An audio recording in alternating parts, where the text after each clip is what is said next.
بسم اللہ الرحمن الرحیم۔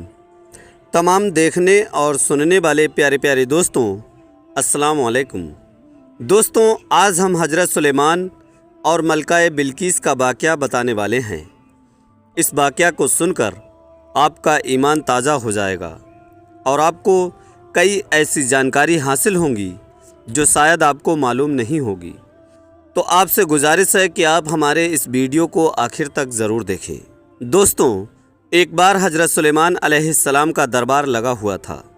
سبھی انسان، جانور، پرندے اور جنات دربار میں حاضر تھے، لیکن ایک پرندہ جس کا نام ہدہد ہے وہ دربار میں موجود نہیں تھا۔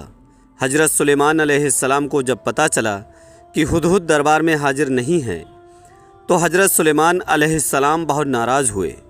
حضرت سلیمان علیہ السلام نے کہا کہ اگر ہدہد نے اپنے غیر حاضر ہونے کی کوئی ٹھوس وجہ نہیں بتایا تو میں اسے سزا دوں گا۔ کچھ دیر بعد ہدہد دربار میں حاضر ہوا۔ حضرت سلیمان علیہ السلام نے ہدہد سے پوچھا کہ تم کہاں تھے؟ تو ہدہد نے بتایا۔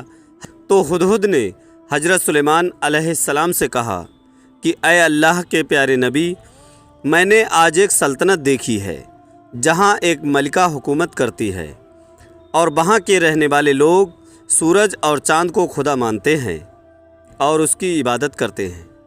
دوستوں، ویسے تو سبھی پرندے حضرت سلیمان علیہ السلام کے حکم کو مانتے تھے، لیکن ہدہد حضرت سلیمان علیہ السلام کا سب سے زیادہ خدمت کرنے والا اور قریبی پرندہ تھا۔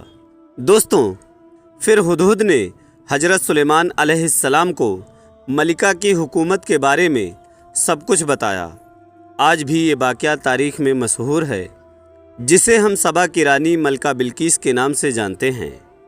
ہدہد نے بتایا کہ ملکہ بلقیس ایک بہت بڑے تخت پر بیٹھ کر اپنی حکومت چلاتی ہے اور جو کچھ ایک بادشاہ کے پاس ہونے چاہیے وہ سب کچھ اس کے پاس ہے، لیکن وہ اور اس کی قوم چاند، سورج، ستاروں کی عبادت کرتے ہیں اور اسے اپنا خدا مانتے ہیں۔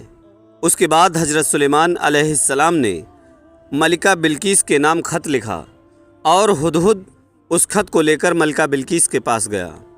قرآن شریف میں بھی اس کا ذکر ہے کہ حضرت سلیمان علیہ السلام نے فرمایا کہ یہ خط لے کر جاؤ اور ملکہ بلقیس کے پاس اس خط کو گرا دو، تم دور ہو کر دیکھو کہ وہ کیا جواب دیتی ہے۔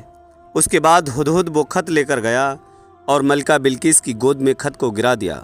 جب ملکہ بلقیس نے خط کو دیکھا تو اس نے اپنے سبھی درباریوں کو جمع کیا اور پڑھنے کے بعد کہا، اے لوگوں، مجھے یہ خط خود اللہ کے نبی کہنے والے حضرت سلیمان علیہ السلام کی طرف سے آیا ہے اور انہوں نے اس خط میں ہمیں اپنے دین کو قبول کرنے کی دعوت دی ہے۔ خط کو سن کر ملکہ بلقیس نے اپنے درباریوں اور سرداروں سے مشورہ لیا تو وزیروں نے کہا کہ ہم تو بہت طاقتور ہیں، ہمیں حضرت سلیمان علیہ السلام سے جنگ کرنی چاہیے۔ اس وقت ملکہ بلقیس نے اپنے وزیروں اور درباریوں کو سمجھایا کہ جنگ کرنا صحیح نہیں ہے، کیونکہ جنگ میں صرف نقصان ہونے والا ہے، اس میں کسی طرح سے ہمارا فائدہ نہیں ہے۔ ملکہ بلقیس نے کہا، بہتر طریقہ یہ ہے کہ کچھ خزانے اور کچھ تحفہ حضرت سلیمان علیہ السلام کے پاس بھیج دیتے ہیں۔ اگر وہ سچ میں اللہ کے نبی ہیں تو ہمارے اس تحفے کو قبول نہیں کریں گے اور ہم لوگوں کو اپنے دین میں پھر سے داخل ہونے کے لیے کہیں گے، اور اگر وہ صرف بادشاہ ہوں گے تو ہمارے تحفے کو قبول کر کے ہم سے دوبارہ اللہ پر ایمان لانے کی بات نہیں کہیں گے۔ اس کے بعد ملکہ بلقیس نے ہر طرح کے خزانے اور تحفے حضرت سلیمان علیہ السلام کی بارگاہ میں بھیجنے کا انتظام کر لیا۔ ہدہد یہ سب دیکھ کر ترنت حضرت سلیمان علیہ السلام کی بارگاہ میں حاضر ہوا اور انہیں یہ سب کچھ بتایا۔ کچھ دنوں کے بعد جب ملکہ بلقیس کے خادم سبھی تحفہ اور خزانہ لے کر حضرت سلیمان علیہ السلام کے پاس پہنچے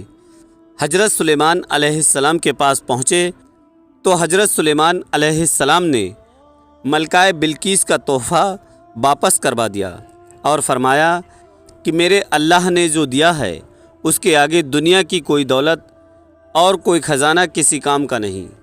دوستوں، ملکہ بلقیس کا تخت 80 گز لمبا